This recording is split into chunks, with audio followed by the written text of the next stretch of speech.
Hi all, welcome to football arena. FC ബാഴ്സലോണയുടെ presidential ഇലക്ഷന് ഇനി കുറച്ച് ദിവസങ്ങൾ മാത്രമാണ് അവശേഷിക്കുന്നത്. ഇതുമായി ബന്ധപ്പെട്ടുകൊണ്ട് വലിയ വിവാദങ്ങൾ ബാഴ്സലോണയിൽ ഇപ്പോൾ അരങ്ങേറുന്നുണ്ട്. ചാവിയുടെ വെളിപ്പെടുത്തൽ ബാഴ്സയിൽ വലിയ കോലാഹലങ്ങൾ സൃഷ്ടിച്ചിട്ടുണ്ട്. ലാപ്പോർട്ട അതിന് മറുപടി നൽകി കഴിഞ്ഞു. ലാപ്പോർട്ടയുടെ പ്രധാന എതിരാളി വിക്ടർ ഫോന്റ് ആണ്.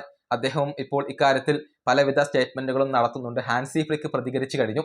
മെസ്സിയുടെ ക്യാമ്പ് ചാവി പറഞ്ഞതെല്ലാം ശരിവെച്ചു എന്ന തരത്തിലുള്ള റിപ്പോർട്ടുകൾ പുറത്തേക്ക് വന്നിരുന്നു. അങ്ങനെ വലിയ വിവാദങ്ങൾ നടക്കുമ്പോൾ മെസ്സിയുടെ പ്രതികരണം വരുമോ? അതാണ് എല്ലാവരും ഉറ്റുനോക്കുന്നത്. പ്രമുഖ മാധ്യമ പ്രവർത്തകനായ പെഡ്രോ മൊറാറ്റ ഇതുമായി ബന്ധപ്പെട്ടുകൊണ്ടുള്ള ഒരു ക്ലാരിറ്റി നൽകിയിട്ടുണ്ട്. അതായത് മെസ്സിയുടെ ഒഫീഷ്യൽ വക്താവ് അദ്ദേഹത്തോട് പറഞ്ഞു മെസ്സി ഇക്കാര്യത്തിൽ ഒരു സ്റ്റേറ്റ്മെന്റ് നടത്തില്ല എന്നുള്ളത്.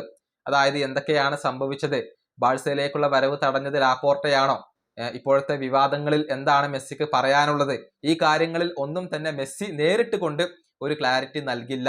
ഇതിൽ നിന്നും മാറി നിൽക്കാനാണ് മെസ്സി ഇപ്പോൾ തീരുമാനിച്ചിട്ടുള്ളത് എന്നാണ് പെഡ്രോ മൊറാറ്റ സ്ഥിരീകരിച്ചിട്ടുള്ളത്.